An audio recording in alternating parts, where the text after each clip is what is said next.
السلام علیکم ورحمۃ اللہ وبرکاتہ. مراگش وشی صوبہ من محلہ کا بلوچ دلی جو لانگ کینچ شمر سرنا وشت کرنا امید کرنا کہ مرچی سوئی بندہ چوشین چبیتا دعا کرنا اللہ پاک ہمیشہ ہمیشہ ہمیشہ شمی سوئی بندہ تا چوشین چبیکا گولی چارو کا اور موسم بیتا ظاہر ابری اور موسم تو کا ظاہر ابری کہ مو پشانک مو کھلک جو موسمی جو بیماریاں خاص کر اے مارا اکثر لگا اور ظاہر ابری شیاماچ من ہم بیتگا ویلکم ٹو بیماری اور خاص کر نہیں اور موسمہ جو استے اور کراچی تو کا منی کہنا بعضی سال رند چوشین بہترین اور بیتا چوشی بہترین جو استے موسمی کراچی تو کرے کی خاص کر من ہے یا قبر حیران ماں دنیا تو کا ہر کونا ہے تو کا اور بھی موسم ہوش بیان میں کراچی تو کا ماشاءاللہ اور بھی گندر پورا آکسیجن بند بھی بلے الحمدللہ اس سالہ شرریہ چکا اور بھی تو اور یقین کنے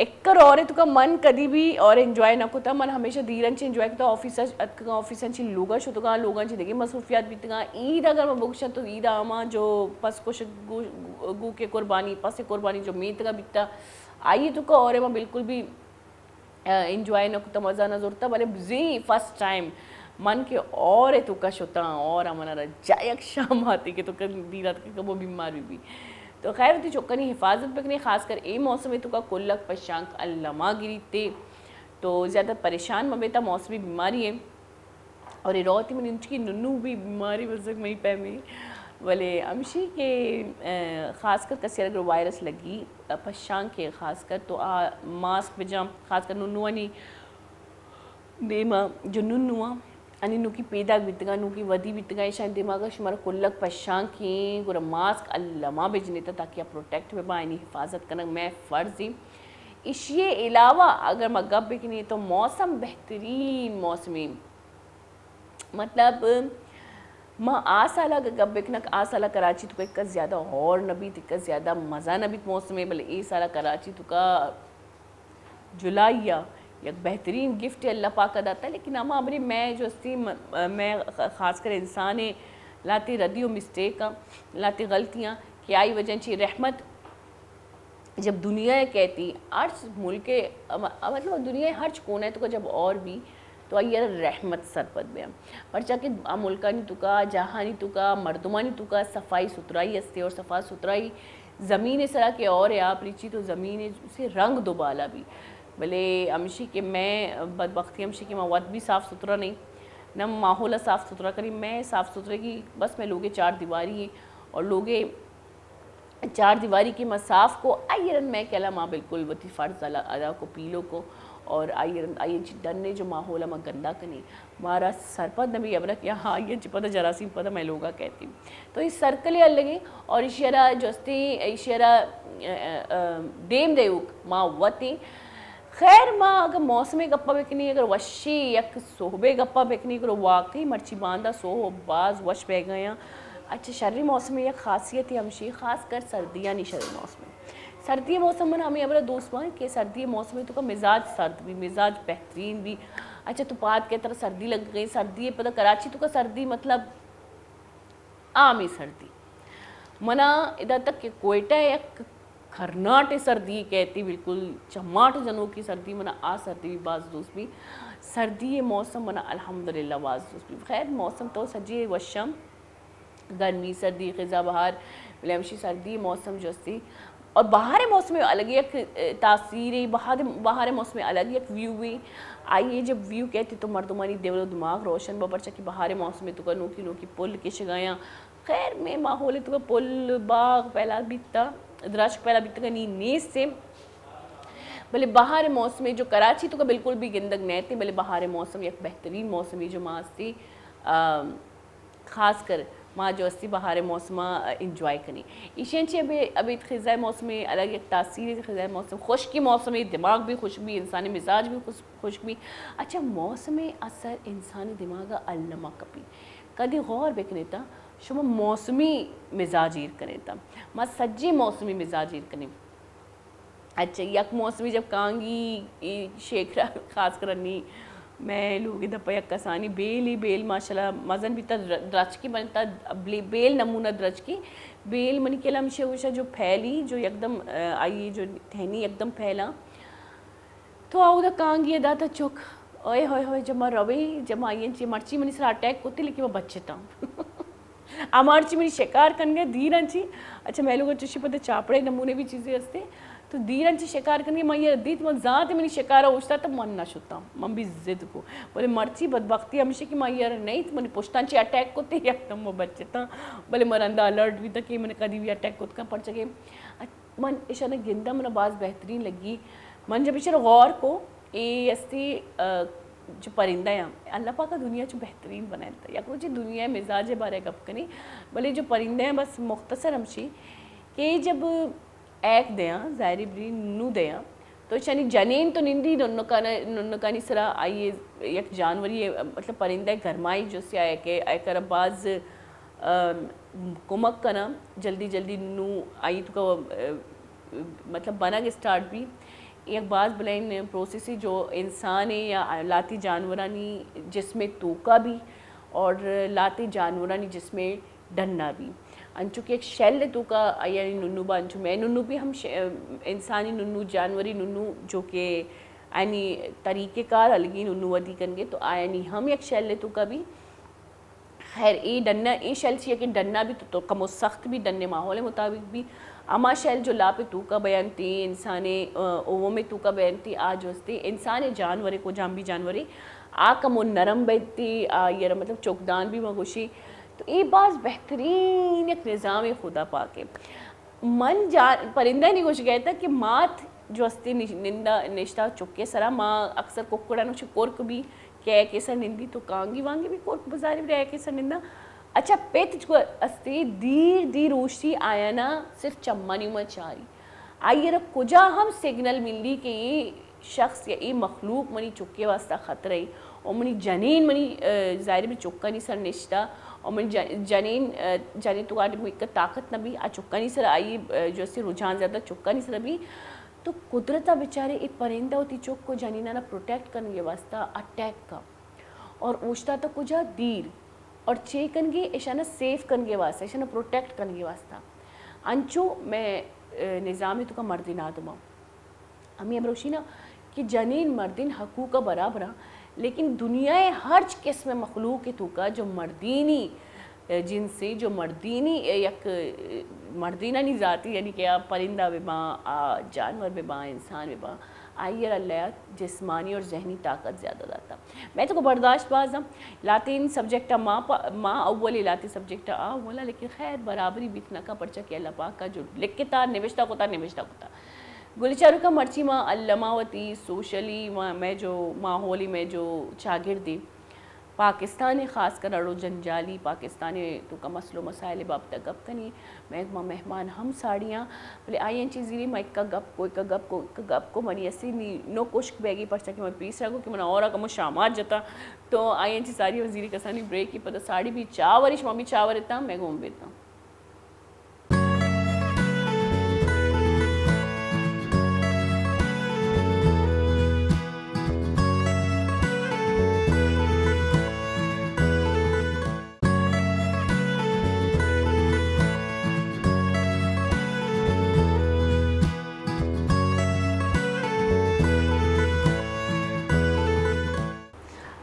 واچ کے گلی چارو کا بریکن ساری انچو کی آواز خاص ہی گپا کر گئے تھے خاص کر اویئرنیس سے خاص کر با علم کر گئے تھی ہوتی مردمان اور واجہ مارا بعض کمک رہ گئی اور بعض ہوتی ایکسپیرینس میں شیئر کر گئی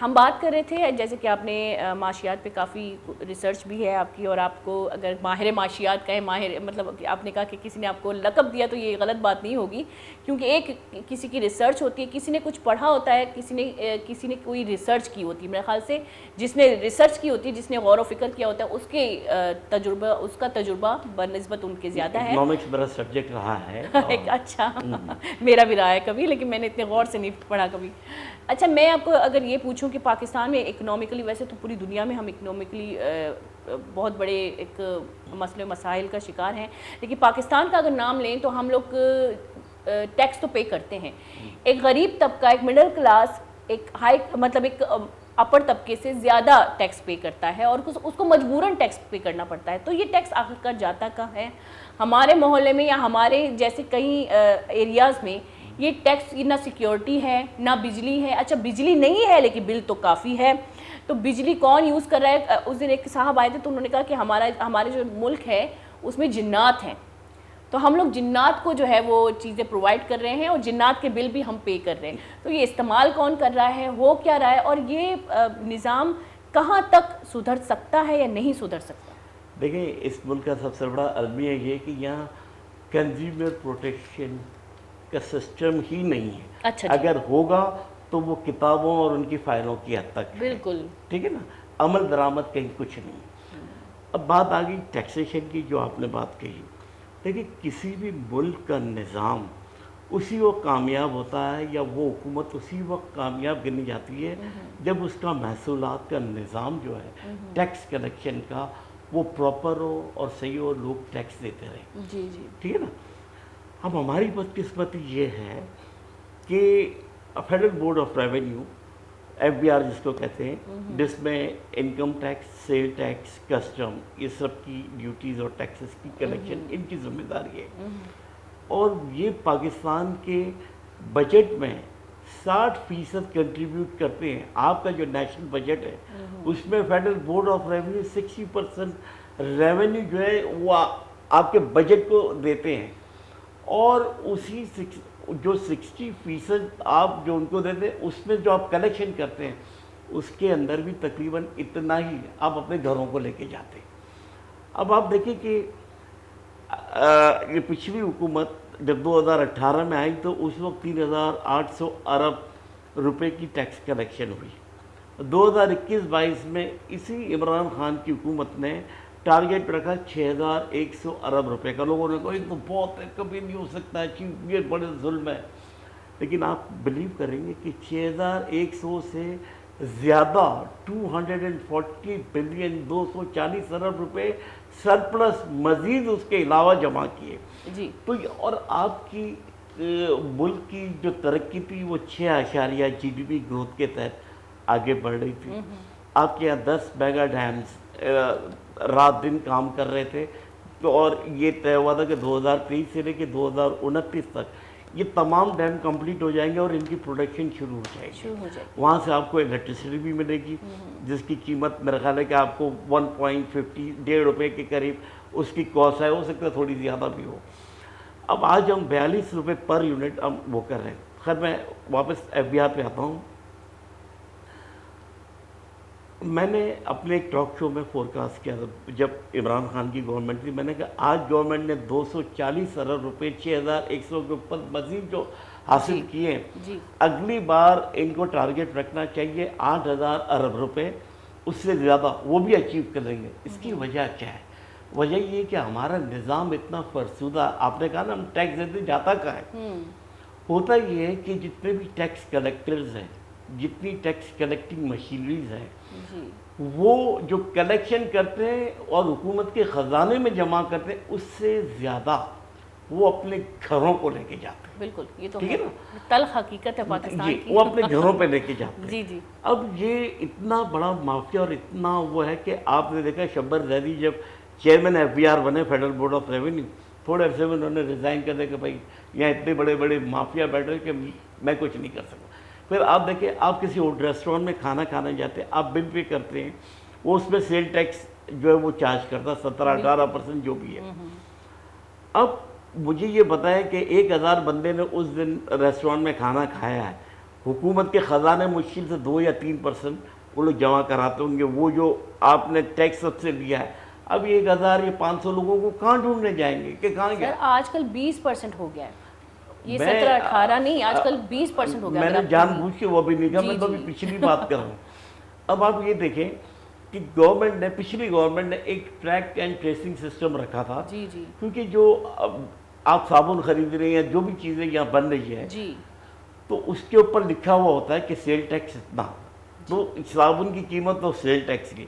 اب ہوتا یہ کہ وہاں پہ بھی یہی سسٹم ہے کہ حکومت پاکستان کو وہ پورا ٹیکس جاتا نہیں, وہ مالکان اپنی جیب میں رکھ لیتے ہیں. ٹھیک ہے نا, جو ایکسائز کے اور ان کے جو کلیکٹرز بیٹھے ہوئے ہیں یا ان کے افسر بیٹھے ہوئے ہیں, ان کے ساتھ ساز باز کر کے کچھ وہ لے جاتے, کچھ یہ لے جاتے, حکومت کے خزانے میں مشکل سے 10% بھی نہیں جاتا. تو پچھلی گورنمنٹ نے, جو عمران خان کی گورنمنٹ, انہوں نے ٹریکنگ سسٹم رکھا جس کو چیلنج کیا کورٹ کے اندر, اور 3 سال تک اسٹے آرڈر لیا گیا, اس کے بعد یہ ہوا. تو بات یہ کہ ابھی میں پچھلے دنوں خان صاحب کو سن رہا تھا, انہوں نے ایک بڑی اچھی بات کی.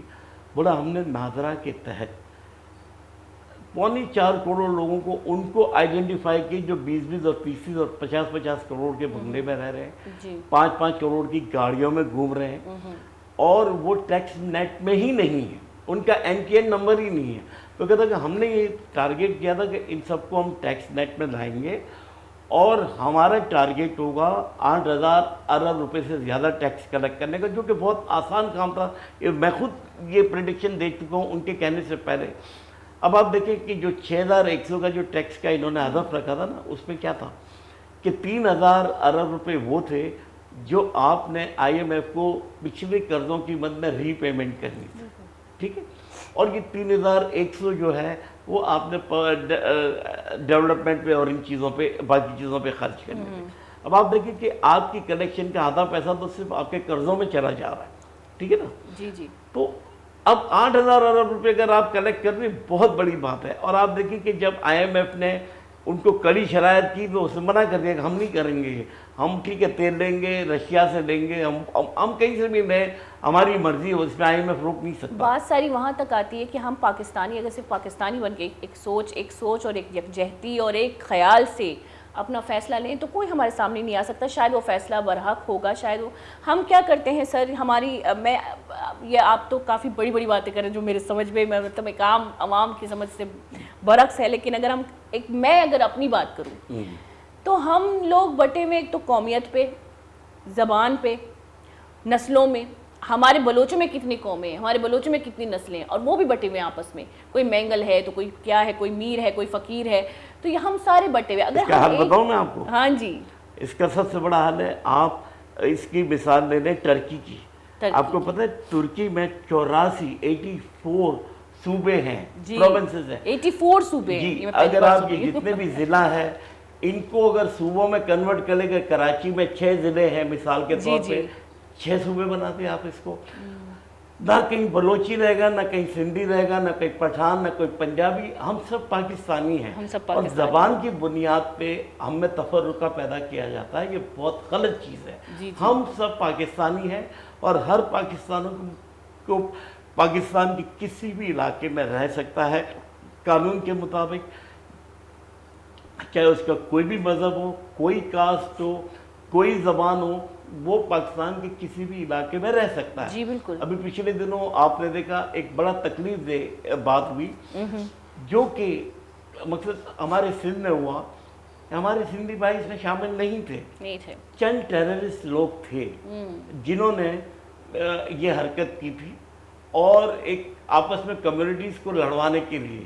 بالکل. لیکن ہمارے لوگوں نے اس سازش کو سمجھ گئے. اچھا, یہ حرکت پہلے بھی ہوئی ہے, یہ حرکت شیعہ سنیوں کے بیچ میں ہوئی ہے, لیکن ایک شیعہ مولوی تھے. ایک بات میں بھی اس بات کو کہنا چاہتی ہوں کہ بہت بڑا ایک بلاسٹ ہوا تھا محرم میں, تو وہاں پہ, اور محرم میں ہمارے سنی بھائی بھی جاتے ہیں, میرے خود کے گھر والے جاتے ہیں, سارے ایک شرکت ہوتی ہے پاکستان میں, سب حضرت امام حسین کو بالکل مانتے ہیں. تو میں سلام کرتی ہوں ان صاحب کو, ان مولویوں کو, جو ایک بہت بڑے ہستی تھے شیعہ کمیونٹی کے. انہوں نے یہ کہا کہ یہ سنی نہیں ہے, یہ ٹیررسٹ ایکٹ ہے, اور اس کو ٹیررسٹ ایکٹ رکھیں. مطلب ایک بہت بڑی لڑائی ہونے والی تھی, لیکن انہوں نے بالکل روک دیا. تو میں ایسے سارے, میں جو اقتدار رکھتے ہیں, جو حق رکھتے ہیں, اور جن کی طاقت ہے, تو وہ اس جنگ کو, اس چیز کو, اس ملک کو ختم ہونے سے روک سکتے ہیں. خیر, ہم میڈم کے پاس بھی آتے ہیں. میڈم نے مجھے پہلے کہا بھائی مجھ سے جو ہے ٹیچنگ پہ ہم لوگ, اچھا ان کی خاص بات یہ ہے کہ پہلے استانی تھی یہ, اور یہ ہندوستان سے ہیں, ہماری پڑوسی بھابھی ہیں. تو ہندوستان سے پاکستان کا سفر کیسا رہا, اور چلو ٹیچنگ کے بارے میں بعد میں پوچھتے ہیں. بسم اللہ الرحمن الرحیم. السلام علیکم. میں پہلے تو ٹیچر تھی ان بیکناز, لیکن میں کنڈر گارڈن والے بچوں کو پڑھاتی تھی. تو بڑا فرینڈلی ماحول رکھتی تھی, اینڈ وہ اسکول میں سسٹم بھی ویسا تھا کہ ان گروپس پڑھانا ہوتا بچوں کو, یہ. اینڈ آفٹر دیٹ میں ایگزیبیشنز بھی بہت کرتی تھی پی سی وغیرہ میں. اینڈ اب میں کچھ نہیں کرتی, اب میں میرے ہسبینڈ کے ساتھ سوشلائزنگ بہت کرتی ہوں. اور یہ سب سے بڑا کام ہے. سوشلائزنگ ایک سوشل ایکٹیوسٹ بھی ایک ٹیچر ہی ہوتا ہے, یہ جو ہے اویئرنیس پھیلا رہا ہوتا ہے معاشرے میں, یہ بہت بڑا اب میں روٹری کلب کو بھی میں نے جوائن کر لیا 10 سال سے تقریباً. روٹری کلب کے بارے میں تھوڑی سی وضاحت کریں. دیکھیے ہم لوگ ہے نا, سب سے بڑا ہم لوگوں کا وہ ہے پولیو ایریڈیکیشن پہ. تو ہم لوگوں نے بہت کام کیا اس پہ. نو گو ایریا میں بھی 2 سال پہلے ہم لوگ ایک وہاں پہ بھی کیمپ لگایا تھا نارتھ کراچی میں, اور وہاں کوئی جاتا نہیں تھا, لیکن بڑا اچھا ہمارا سکسیزفل رہا تھا وہ کیمپ ہمارا. اینڈ ابھی تو میں پریزیڈنٹ ہوں میرے روٹری کلب کراچی گیٹ وے کی. بہت ساری روٹری کلبز ہیں, لیکن آپ نے روٹری کلب کراچی گیٹ وے کی ہوں میں, ٹھیک ہے نا. تو ابھی ہم لوگ بہت سارے پروجیکٹس میرے پائپ لائن میں ہیں, ہم کریں گے. واٹر اینڈ سینیٹیشن بھی کرتے. ابھی ہم لوگ 4 بڑے میگا فلٹر پلانٹس لگائے ہیں ماشاء اللہ. ہاں, one is in North Karachi, one is in Not Nazimabad. North Nazimabad, one is in I think federal B area. No No, one is in New Karachi and fourth one is in Korangi. fourth one is in Korangi. And we work on education also, and mother and child care. بہت سارے projects ہم کرتے ہیں. ابھی میں پورے سال میں بہت سارے پروجیکٹس لائن میں بھی ہے میرے. ابھی آپ کے آئیڈیاز میں بھی ہیں, مطلب کیا کہتے ہیں پائپ لائن میں بھی ہیں. اچھا, اگر تعلیمی نظام کی بات کریں تو پاکستان میں بدبختی سے جو ہمارا بجٹ ہوتا ہے وہ ہیلتھ اور تعلیم میں, ایجوکیشن میں بہت کم ہوتا ہے. تو تعلیمی نظام کے بارے میں آپ کیا کوشش کر رہی ہیں؟ یہ جو ہمارے چھوٹے چھوٹے بچے ہیں, چائلڈ لیبر ہے, کام کر رہے ہیں, کام کرنا ضروری ہے. جیسے کہ ہم نے کہا کہ معاشی طور پہ ملک ایسے بہراروی میں جا رہا ہے کہ ہمیں بچوں کو بھی کام کروانا پڑ رہا ہے. تو تعلیمی نظام پاکستان کا کہاں جا رہا ہے؟ دیکھیے یہ غلط ہے جو بچوں کو کام پہ لگا دیتے ہیں, ان کو پڑھانا چاہیے. اور بہت سارے لوگ ہیں جو پیسے فنڈنگ کرنا چاہتے ہیں تو پراپرلی کریں, اسکولس کھولیں. اور دیکھیں کہ سارے بچے, آج کل تو ماسیوں کے بچے بھی پڑھ رہے ہیں. بالکل اتنا اویئرنیس آ گئی ہے کہ وہ لوگ بھی پڑھنے جاتے ہیں, پڑھتے ہیں, تو سب ہیلپ کرتے ہیں ان کو.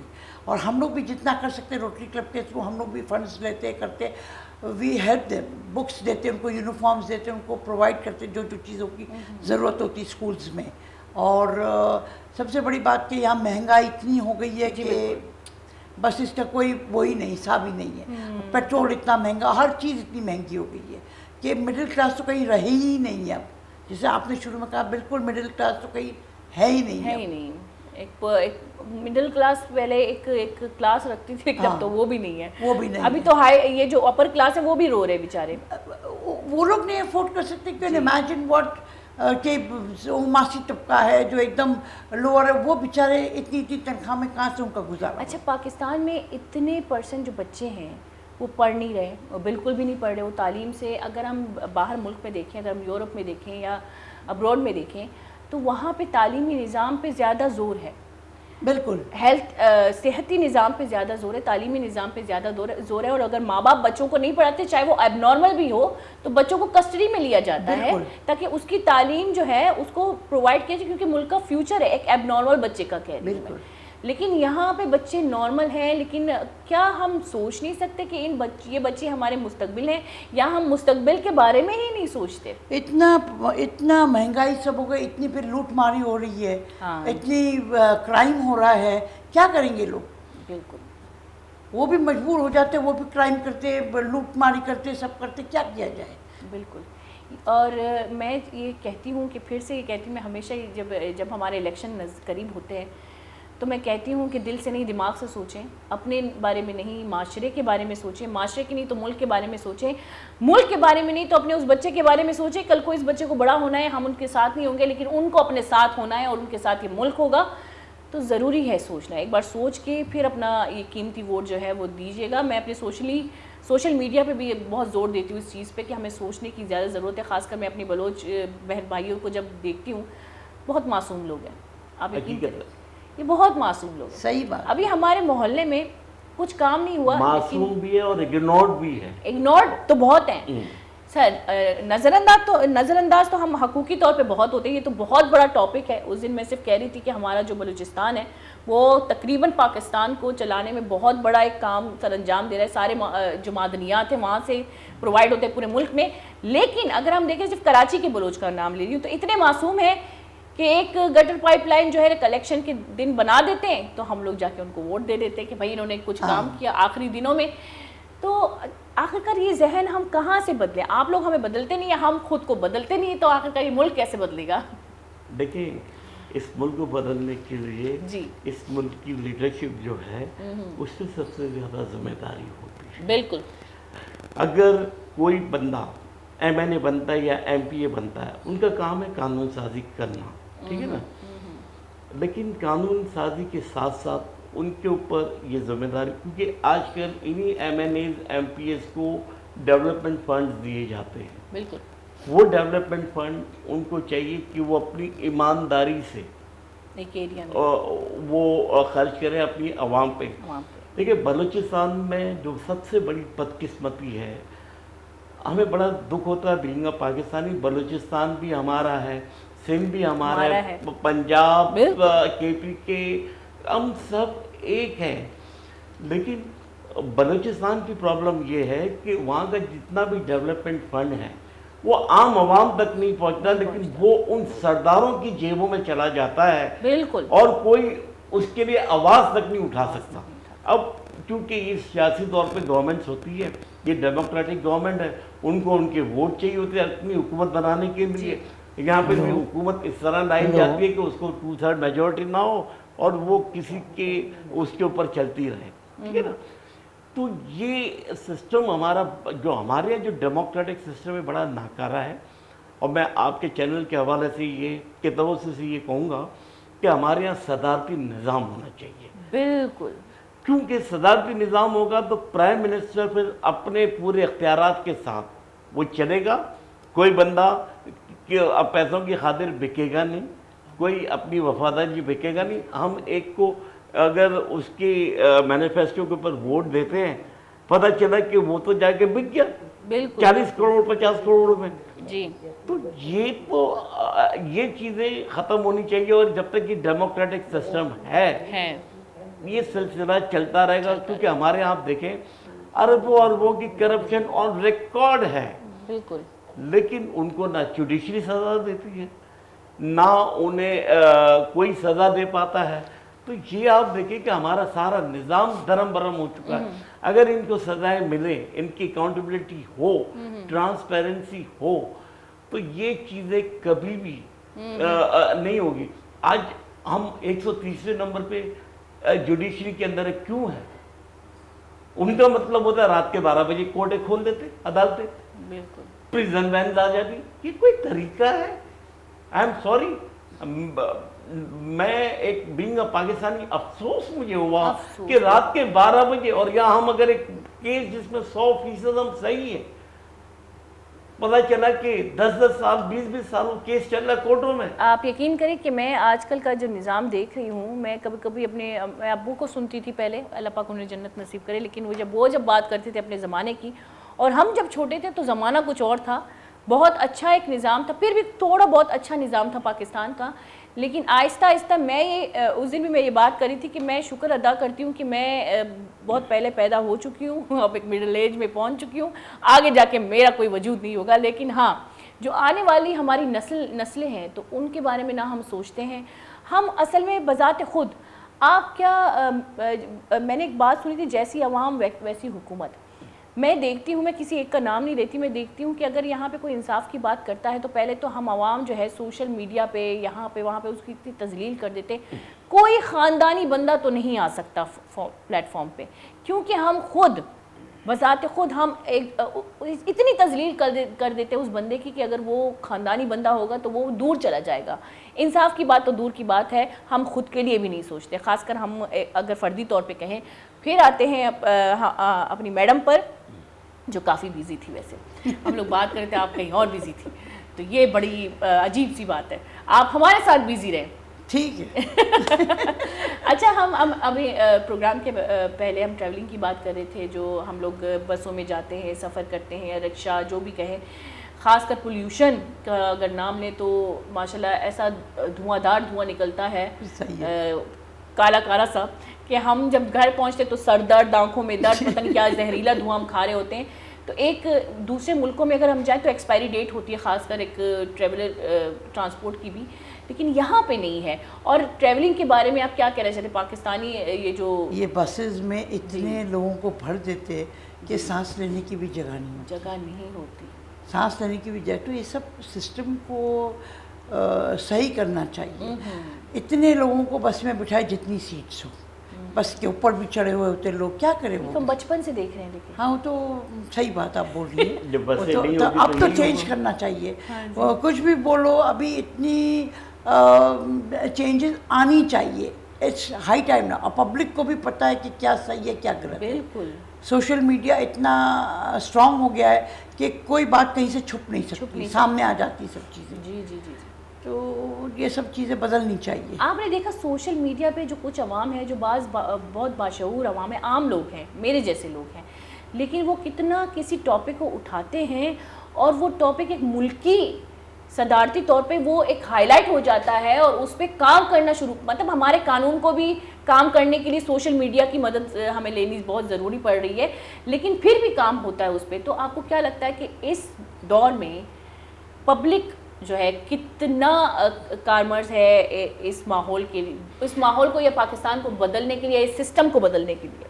دیکھیں وقت کے ساتھ ساتھ چیزیں بدلتی رہتی ہیں جی, اور سوشل میڈیا کا جو ریولیوشن آیا ہے جی, اب یہ ہے کہ ہر چلتا پھرتا بندہ ایک نیوز ہے, ایک اخبار ہے, جی جی, ایک اپنے طور پہ وہ ہر چیز کی زبان رکھتا ہے. بالکل. آپ پہلے اخبار کا سارا انتظار کرتے تھے صبح سے, کبھی اخبار والا ڈالے گا تو ہم پڑھیں گے یہ وہ, ٹھیک ہے نا. جی جی. آج بلیو کریں کہ کم از کم اخبار اگر آتا ہے تو بہت سے بہت کوئی ایڈیٹوریل پڑھ لیا, کوئی پڑھ لیا, اس لیے کہ جتنی خبریں اس میں وہ تو ہمارے پاس 48 گھنٹے 24 گھنٹے پہلے آ چکی ہوتی ہے. یا انسیڈنٹ نہیں ہوتا اور یہاں آپ کے اسمارٹ فون میں خبر لگی ہوئی ہوتی ہے, واٹس ایپ پہ یہ ویڈیو کے ساتھ آ جاتی ہے. تو دیکھیے اب پرنٹ میڈیا تو تقریباً آلموسٹ بالکل تباہی کے دھانے پہ پہنچ چکا ہے. اور ٹھیک ہے لوگ اپنے آرٹیکلز وغیرہ لکھتے ہیں, وہ سارے آرٹیکلز آپ کو آن لائن مل جائیں گے. تو یہ جو سلسلہ ہے اب ہر انسان زبان رکھتا ہے اور آپ کی آواز جو ہے صرف پاکستانی پوری دنیا میں دیکھی جاتی, سنی جاتی. بالکل. اور یہ اچھا دور آ گیا ہے, اچھا دور ہے. آپ دیکھیں کہ اس طور پہ اویئرنیس اتنی آ گئی. تو آج آپ دیکھ رہے ہیں کہ آج میں کوئی مقتدر حلقے سے مثال کے طور پر میرا تعلق ہے فار انسٹنس, اور میں چاہوں کہ مجھے اس گورنمنٹ کو ہی سپورٹ کرنا ہے, کوئی دوسری آنے چاہیے. پہلے تو یہ ہوتا تھا کہ آپ ووٹ کسی کو بھی دیں, رزلٹ وہی آنا ہے جو وہ اناؤنس کرے گا. آپ نے کس کو بھی ووٹ دیا, اٹ ڈزنٹ میٹر, لیکن رزلٹ وہ آئے گا جو آپ پھر لڑتے رہو کورٹوں میں. 10 سال ہو جائیں گے, 5 سال میں حکومت بھی ختم ہو جائے گی. تو اب اتنا آسان نہیں ہے. آج بھی لیکن کرتے ہیں. آپ نے دیکھا کہ 40 لاکھ لوگوں کی مردہ لسٹیں شائع ہوئی. 40 لاکھ. جب کورٹ کے اندر اس کو چیلنج کیا گیا تو انہوں نے کہا یہ ہماری ٹائپنگ کی غلطی ہے. اب میں آپ کو ایک بات بتاتی ہوں, ووٹ کا اگر نام لیں تو میرے امی ابو کافی 8 سال ہو گئے, 7 سال ہو گئے ان کو, مطلب پاسڈ ہوئے, مگر آج بھی وہ ووٹ دیتے ہیں. اب یہ حیرت کی بات ہے لیکن آج بھی وہ ووٹ دیتے ہیں, آج بھی ان کے آئی ڈی کارڈ ہیں, آج بھی ان کو کینسل نہیں کیا گیا. اور آپ یقین کہ لاسٹ ٹائم بھی وہ ووٹ دے کے جا چکے تھے. دیکھیے آپ کے پروگرام سے میں ایک بات ضرور کہوں گا, ہم مسلمانوں نے یورپ سے اتنا پیچھے کیوں رہ گئے؟ اس کی بنیادی وجہ تھی کہ 1836 میں, یا جب مجھے ایگزیکٹ ڈیٹ نہیں معلوم, جب پرنٹنگ ریولیوشن آیا تھا اور پرنٹنگ مشین ایجاد ہوئی تھی, تو سلطنت عثمانیہ میں جو ہمارے مولوی حضرات تھے انہوں نے فتویٰ دیا کہ یہ تو کفر ہے پرنٹنگ مشین. اچھا, ہم نے اسے ایڈاپٹ نہیں کیا, ہم ہاتھ سے لکھتے جا رہے ہیں. اور یورپ نے اتنی ترقی کی, وہ اتنا آگے نکل گئے کہ ہم سارے مسلم امہ جو وہ پیچھے رہ گئے. تو یہ جو چیزیں ہیں کہ وقت کے ساتھ ساتھ کو چلنا چاہیے. آپ دیکھیں ایک زمانے میں کرکٹ کے اندر نیوٹرل امپائرز نہیں تھے. آپ جس ملک میں جا رہے ہو تو ان کے لوکل وہ ہوتے تھے اور آپ ایک پرابلمز ہوتی تھی کیونکہ وہ اپنی ٹیموں کو کر رہے ہیں. جب سے نیوٹرل امپائرز آئے وہ کیا ہمارے یہاں الیکٹرانک ووٹنگ مشین ایک بہت اچھی چیز تھی, اس کو ایڈاپٹ کرنا چاہیے. جب نادرا کے تحت آپ کا پورا بینکنگ سسٹم چلتا ہے, نادرا کے تحت آپ کے سارے شناختی کارڈ آپ کا سب کا ڈیٹا چل رہا ہے, اگر اسی نادرا کے ساتھ E V M machine electronic voting machine کو اگر منسلک کر دیا جاتا تو آپ کی ووٹنگ ختم ہوئی, بٹن دبایا, رزلٹ سامنے آ گیا اور کوئی غلط ووٹ نہیں ڈال سکتا. ٹیکنالوجیکلی اگر دیکھیں ملک بہت آگے جا رہا ہے اور پاکستان بھی آگے جا رہا ہے, ایسا نہیں کہ ٹیکنالوجی طور پہ پاکستان پیچھے ہے, لیکن ہم شاید چیزوں کا استعمال صرف تب کرتے ہیں جب ہمیں اپنے مفاد کی بات سوچنی ہوتی ہے. اس پروگرام کو آگے لے کے جائیں گے, لیکن یہاں آ گیا وقت چھوٹے سے بریک کا. تو گودی چارو کا زیر کا ثانی بریک کی پتہ ساڑی بھی شدیمہ میں کو اب دیتا ہوں.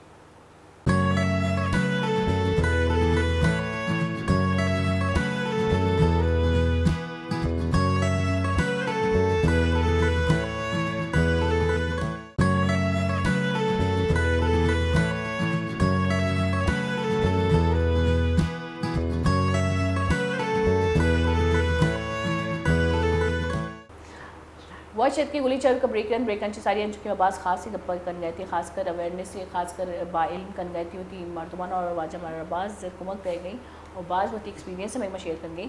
تو اب ہم چلتے ہیں روٹری کلب کے جو آپ نے ابھی کا جو پروجیکٹ ہے اس کا اینڈ پولیو نو جو بیچ لگا ہوا ہے, کب سے دیکھ رہی ہوں.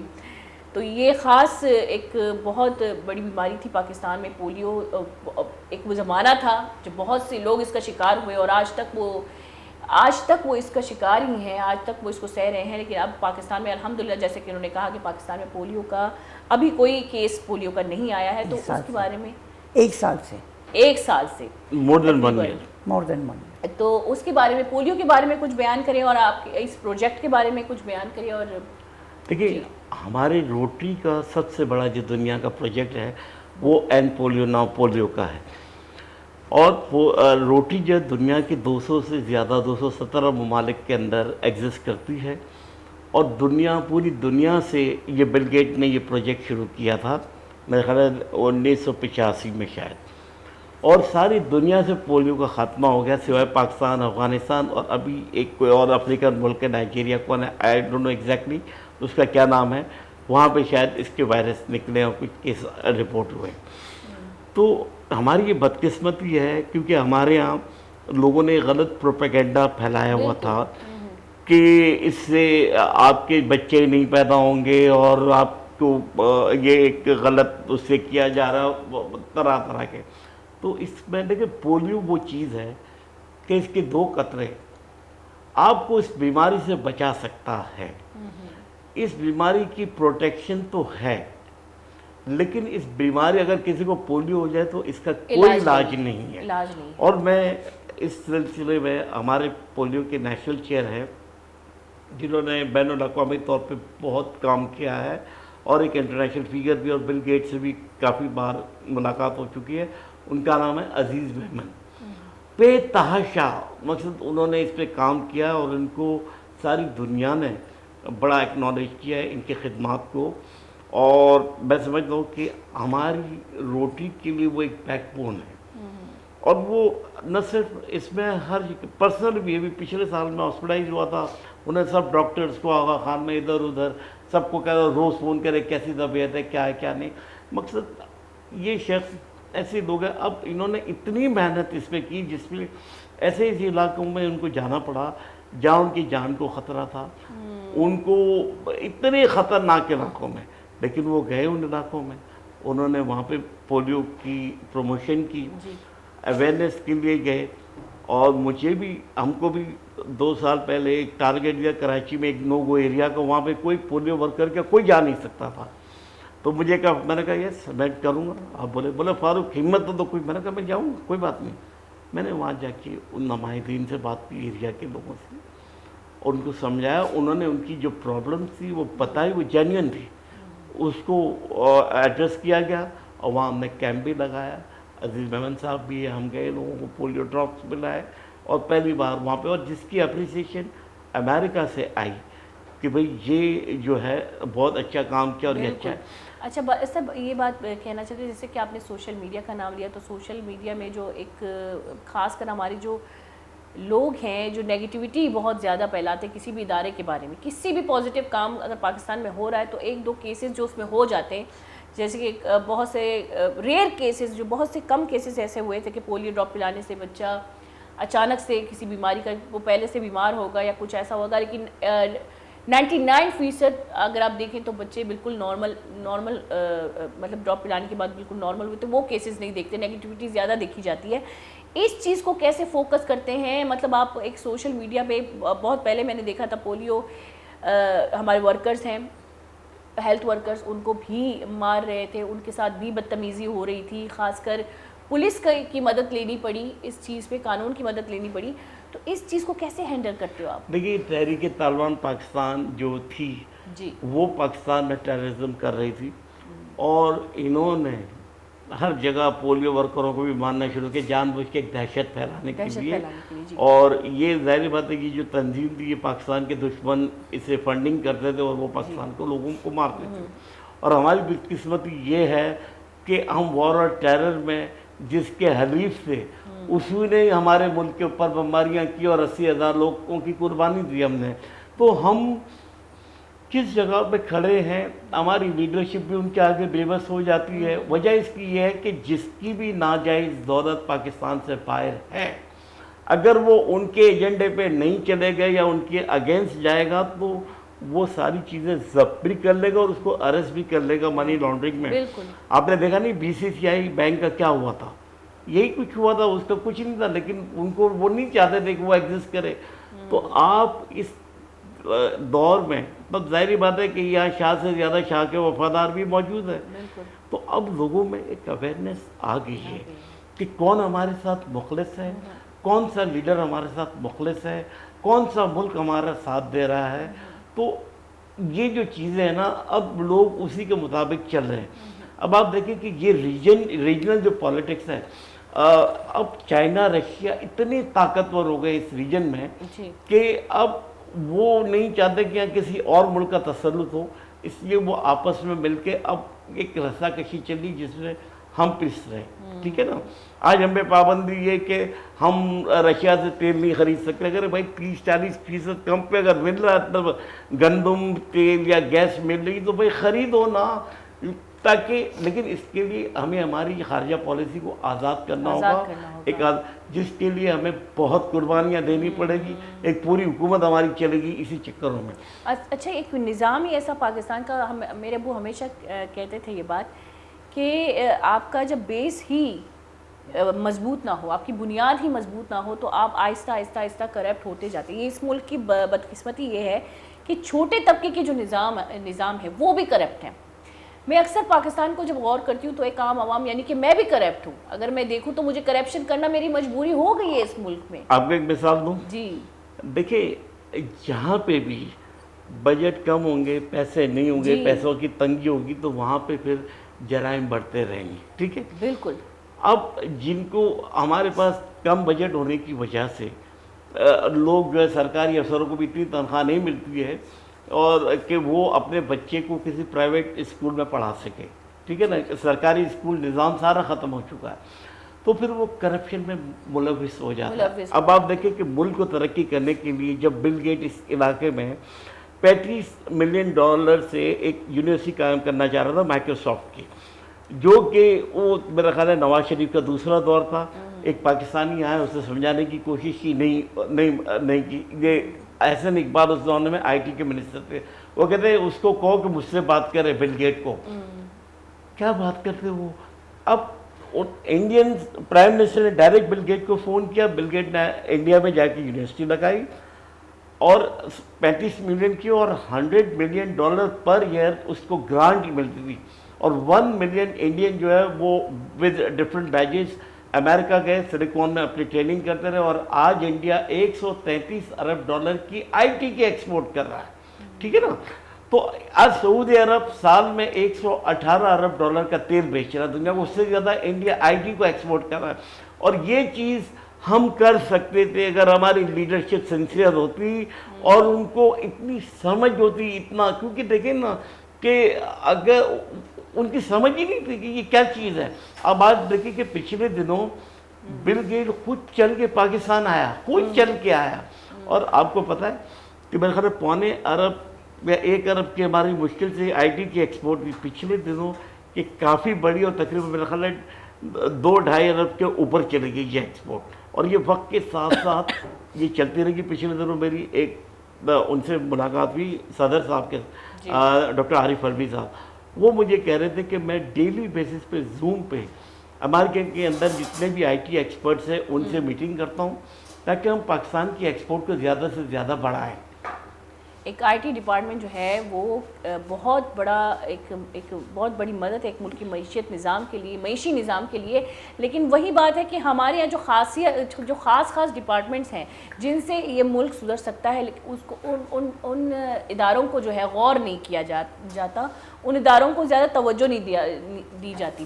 اچھا, اس کے علاوہ پھر ہم بات کریں, اگر میں صرف آپ کے سسٹم کی بات کروں, جیسے کہ آپ نے کہا کہ جتنے بھی گورنمنٹ ڈپارٹمنٹ ہیں وہ میرے پیسوں سے چلتے ہیں, وہ میرے گھر والوں کے پیسوں سے چلتے ہیں, وہ ہمارے پیسوں سے چلتے ہیں.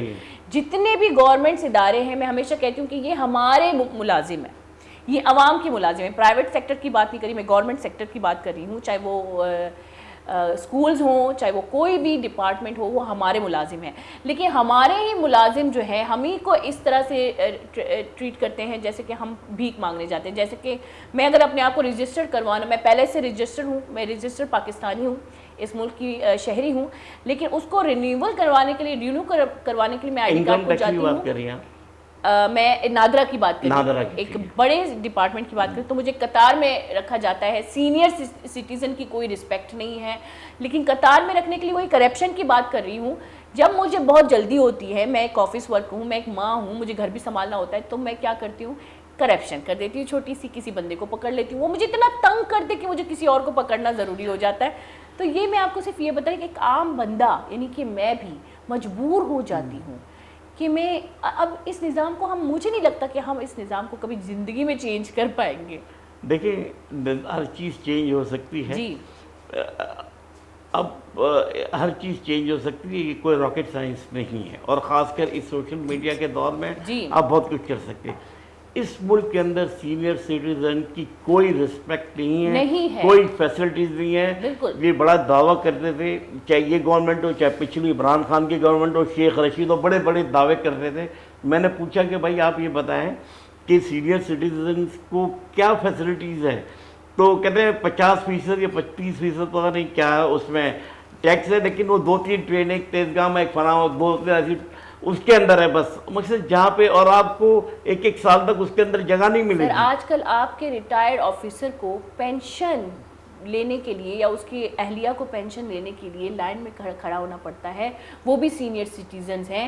اور اس کے علاوہ آپ نے جیسے کہا فیسلٹائز نہیں کیا جاتا. اگر آپ کسی بھی آفس میں جا کے دیکھیں, خاص کر گورنمنٹ سیکٹر کی بات کر رہی ہوں, کیبن تو بنے ہوئے ہیں لیکن ان کیبن میں ہیلپرز نہیں ہیں, فرد نہیں ہیں. سینئر سٹیزنز کو وہیں قطار میں کھڑا کر دیا جاتا ہے. اس کے علاوہ اگر ہم بینیفٹ کی بات کریں, آپ ایک صدارتی ادارے کی بات کریں, ان کو ایک سہولیات دینے کی بات کریں, تو ہمارے یہاں سینئر سٹیزن جو ہیں وہ گلیوں میں, کونوں میں بیٹھے ہوئے, نہ گھر والے پوچھتے ہیں, نہ حکومتی طور پہ کوئی ان کا معاوضہ آتا ہے, جبکہ دنیا میں ہر ملک میں ان کو سہولیات دی جاتی ہے. اور ان کے ادارے بنے ہوئے جہاں جا کے وہ اپنے ریکریشن اور کھیلتے بھی ہیں, ملتے بھی لوگوں سے, سوشلائزنگ کرتے ہیں. تو وہ چیزیں ہمارے یہاں نہیں ہیں. اور یہ سینئر سٹیزن کے ساتھ اس ملک کے اندر بہت زیادتی, سینئر سٹیزن کیا عام جو ٹیکس دے رہا ہے اس کے ساتھ بھی جاتی ہے. اور جب وہ ٹیکس دینے کے لیے جاتا ہے تو وہ بیچارہ پرچی, صاحب ابھی بزی ہے میٹنگ میں, صاحب اپنی گرل فرینڈ سے بات کر رہے ہیں یا کس سے بات کر رہے ہیں خدا ہی بہتر جانتا ہے, لیکن وہ بزی ہیں, اپنے فونوں پہ لگے ہوئے. یہ نہیں کہ باہر لائن لگی ہوئی ہے ان کو کریں. یہ سارے جتنے بیوروکریٹس ہیں نا, ان سب کے دروازے اٹھا کے یا تو شیشے کے دروازے لگائے جائیں تاکہ وہ دیکھ سکے کر کیا رہا ہے وہ اندر, ٹھیک ہے نا. تو یہ میں نے آپ سے کہا نا کہ جتنی یہ ٹیکس کلیکٹر ہے جتنا حکومت کے خزانے میں جو پیسہ جمع کراتے ہیں اس سے زیادہ پیسہ وہ اپنے گھروں کو لے کے جاتے ہیں. لیکن چونکہ ایک فرسودہ سسٹم ہے, اس کو ریویمپنگ کی ضرورت ہے, اس کو ایک طریقے سسٹم میں لانے کی ضرورت ہے. لیکن یہاں اتنے بڑے بڑے مافیا کہ آپ کا چیئرمین FBR بھی جو ہے وہ معذرت کر کے چلا گیا. تو یہ ایک اتنی بڑی جہاد ہے کہ اس کو آپ اوور نائٹ ختم نہیں کر سکتے ہو. آپ نے دیکھا پورا پرائم منسٹر آپ کا جب اپنے پرائم منسٹر ہاؤس سے جا رہا ہے کیا لے کے گیا, ایک ڈائری. یہ تو آج لوگوں نے اس کو ووٹ دیے نا, آج لوگوں نے کیوں اس کو ووٹ دیے اتنی اس جگہ سے جہاں پہ اس کو, تو یہی وجہ قوم جاگ گئی ہے اور کہتا ہے کہ کوئی رہ تو نہیں گیا.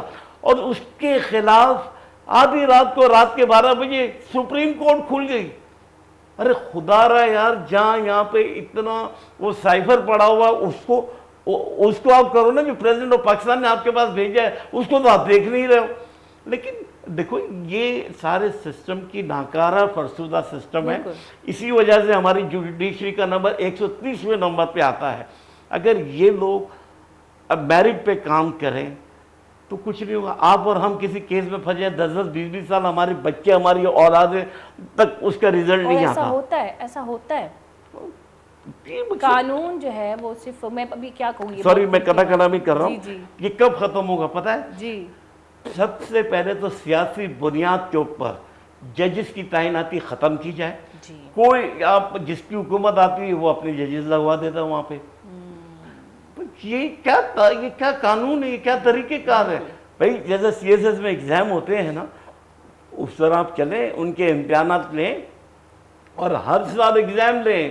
اگر if he is not competent, out. ان کے کیسز اس طرح تو آپ خاندانی لوگوں کو آؤٹ کروا دیں گے. اس طرح تو جن کے خاندانی نظام چل رہے ہیں ہمارے ملک سے, جن کی ابھی تک مطلب میں کبھی کبھی حیران ہو جاتی ہوں کہ اتنے پیسے میرے پاس ہوتے ہیں, میں تو کبھی سیاست میں نہیں بیٹھتی, میں تو اپنی زندگی جیتی آرام سے. یہ ڈائنیسٹی پالیٹکس شروع ہو گئی, باپ پرائم منسٹر بیٹا چیف منسٹر, بس دیکھا ہے دنیا میں. اور واپس ان کے اوپر آئی ایم سوری یہ سیاسی بات ہو جاتی, لیکن ایسا پاکستان میرا حق ہے یہ کہنا کہ آپ کے اوپر کرمنل چارجز ہیں, یہ چارجز ہیں, اس کے باوجود آپ اس جگہ پہ. مقصد خدا کا خوف کرو. میں سیاسی آدمی نہیں ہوں لیکن مجھے دکھ ہوتا ہے جب کوئی مجھے, اب دیکھیں نا انٹرنیشنلی بولے یار تمہارے یہاں کوئی قانون نہیں ہے, کہ کتنے ہمارے انٹرنیشنل دوست وغیرہ ہیں, ان سے چیٹنگ ہوتی ہے, فونوں پہ بات ہوتی ہے. اچھا انٹرنیشنل کی بات کریں, اوورسیز پاکستانی جو ہیں اگر ہم ان کی بات کریں تو ان کو ابھی تک پورے حقوق نہیں ہے کہ وہ اپنے ملک میں سیاستدان. آپ کی اکانومی اسی پہ چل رہی ہے, اوورسیز پاکستانی پہ چل رہی ہے. جی تو اس کے بارے میں آپ کچھ بات کریں گے؟ دیکھیں سیاست سے تھوڑا سا بچ کے.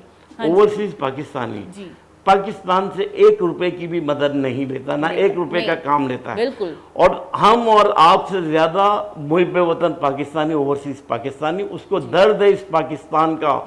اور وہ $30 ارب انہوں نے پچھلے سال بھیجے ہیں کہ اس ملک کو سپورٹ کرنے کے لیے. $30 ارب کوئی معمولی رقم نہیں ہے. پہلے یہ $18 بلین تھی. تو کہنے کا مقصد یہ کہ اوورسیز پاکستانیوں کا آپ نے حق ختم کر دیا, ووٹنگ رائٹس ختم کر دیے. یا کچھ تو شرم کرو. نادرا کے ساتھ وہ سسٹم کو اٹیچ کرتے ہیں, جب اس سے آپ کی ساری ATMs, بینکنگ, پورا نظام چل رہا ہے, تو الیکٹرانک سسٹم مشین کے تحت کیسے نہیں چل سکتا. لیکن صرف اور صرف سیاسی بنیاد کے اوپر اس کو ختم کیا گیا ہے. اور میں آپ کے چینل کے توسط سے ایز اے پاکستانی حکومت سے, مقتدر حلقوں سے, جوڈیشری سے یہ کہوں گا کہ خدا کے واسطے ان کو ان کا حق دیا جائے, کیونکہ وہی ان کی وجہ سے پاکستان کی اکانومی چل رہی ہے. ورنہ آپ کا ملک ڈیفالٹ ہو چکا ہوتا, 2 مرتبہ آپ کا ملک ڈیفالٹ ہوتے ہوتے بچا ہے. آپ کو پتہ ہے 2018 میں جب ان کی گورنمنٹ آئی تو IMF نے فوراً $9.2 بلین کی ڈیمانڈ کر دی کہ آپ یہ بھرے فوراً. آپ کے خزانے میں جو گورنمنٹ تھی 2018 میں گئی, انہوں نے صرف $8 ارب چھوڑے ہوئے تھے. وہ تو آپ کے 2 مہینے کا بھی امپورٹ بل نہیں تھا, 1 مہینے کا بھی امپورٹ بل نہیں تھا. اب آپ $9.2 بلین کہاں سے IMF کو دے؟ آپ نہیں دیتے, وہ آپ کو ڈیفالٹ کرتے.